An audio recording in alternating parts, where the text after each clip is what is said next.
¿Roto? ¿Quebrado? ¿Hecho pedazos? No tu dignidad. Las empresas.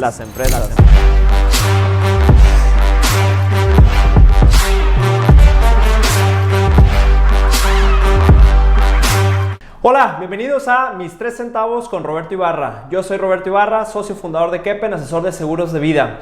Te voy a platicar la historia de Hertz. ¿Qué tiene que ver la historia de Hertz con las bancarrotas? Mucho. También, si recuerdas, en algunos capítulos anteriores mencioné la historia de la gran recesión. También vamos a tocar un tema muy importante y algo que está pasando que nadie está diciendo: ¿por qué están ocurriendo las bancarrotas? Seguramente ya viste en las noticias el tema de Aeroméxico declarándose en bancarrota. Seguramente viste que tu tienda favorita, Neiman Marcus o J. Crew o N empresas que han estado quebrando. En este caso te voy a platicar el cuento de Hertz porque creo que es muy relevante para que entiendas un poquito más de toda la situación, de lo que significa entrar en bancarrota y por qué llegaron a ese punto. Arrancamos. Hertz fue la primera compañía de renta de autos en Estados Unidos. Ellos en 1918 tenían 12 Fords modelo T y se les ocurrió la brillante idea que alguien iba a querer rentar los carros. Imagínense. Después de los 50s y los 60s que la aviación empezó a despegar, decidieron ellos ponerse donde estaban los aeropuertos y enfocarse al viajero. En ese momento Hertz explotó, creció, los 60s hasta los 80s, fueron la compañía número 1. De hecho, su rival más grande, Avis, tenían dentro de su publicidad: somos número 2, lo sabemos y le cedemos el trono a los de Hertz. Entonces empiezan a crecer, se hacen una empresa muy grande, era una empresa pública, y todo cambió por ahí del 2005. En el 2005 pasaron de ser una empresa pública a una empresa, un fondo privado de capital la adquirió. Para esta adquisición les costó más o menos como entre 5 y 6 billones de dólares, pero lo que pasó es que el fondo privado pidió 4 billones prestados y fueron y compraron y privatizaron Hertz. ¿Qué pasa cuando hay una adquisición de este tipo?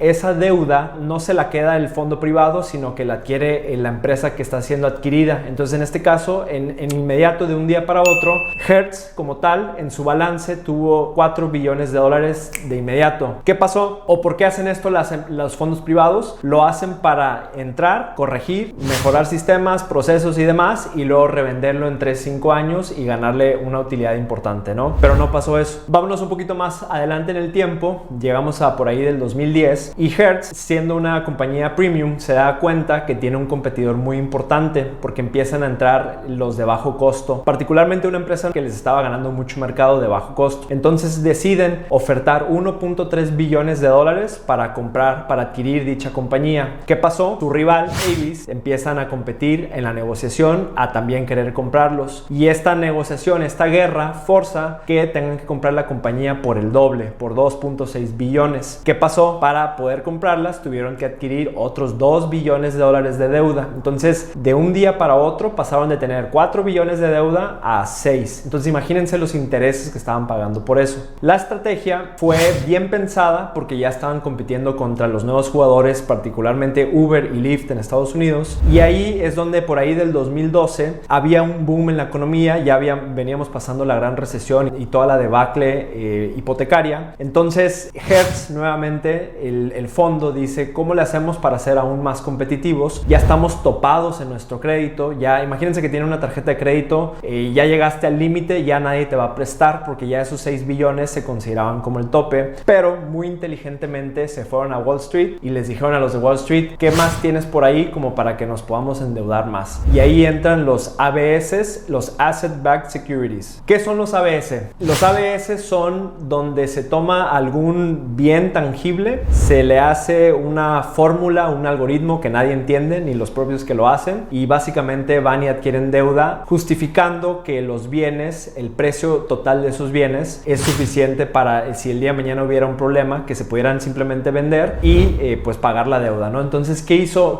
Hertz muy inteligentemente? Agarró toda su flotilla, que dicho sea de paso, por ahí del 2012 ya la estaban teniendo que renovar porque ya era muy vieja y para eso necesitaban capital. Entonces dijeron: vamos a cerrar toda la flotilla, vamos a darle un un valor y vamos a pedir prestado un poquito menos del valor de la flotilla. ¿Qué pasaba? Que el ABS dijo, ok, no pasa nada, yo te voy a, en garantía, te voy a poner la flotilla. Entonces, aparte, Hertz hizo algo muy inteligente que hoy le vino a costar su existencia, pero en ese momento nadie lo veía. ¿Qué hicieron? Dijeron, si por alguna razón el precio de la flotilla, del bien tangible, llega a caer, Hertz, yo lo voy a pagar. Porque dijeron, pues no va a caer el precio, no va a haber un evento cisne negro, como la pandemia. Muy inteligentemente todo mundo. Entonces, los de Wall Street y los de Hertz consiguieron un ABS que estaba garantizando el precio total de la flotilla, y al endeudarse con estos nuevos ABS, el gobierno, las agencias de calificación les dieron una calificación AAA equivalente a los bonos del gobierno de Estados Unidos. ¿Por qué? Porque dijeron, peor escenario, vendemos la flotilla y ahí tenemos el dinero. Así fue. Toda esta estrategia, pasando muchos años, por fin 2020 Hertz le empieza a ir muy bien. Los primeros meses subió su revenue y empiezan a ver como que ya la cosa pinta para mejor. De repente ocurre el evento que nadie se esperaba, la pandemia. De un día para otro cae el precio de todas las flotillas, porque nadie estaba viajando evidentemente y nadie estaba usando carros, etcétera. Cae el precio de su flotilla en 12%. El mercado de autos usados cayó inmediatamente en un 12%. Entonces, el precio del ABS que tenía Hertz cae en 12%. Y recuerden que yo les había dicho que ellos habían firmado que si llegaba a caer ese precio del bien tangible de la flotilla, que ellos iban a poner la diferencia. Entonces, en abril de este año debían $500 millones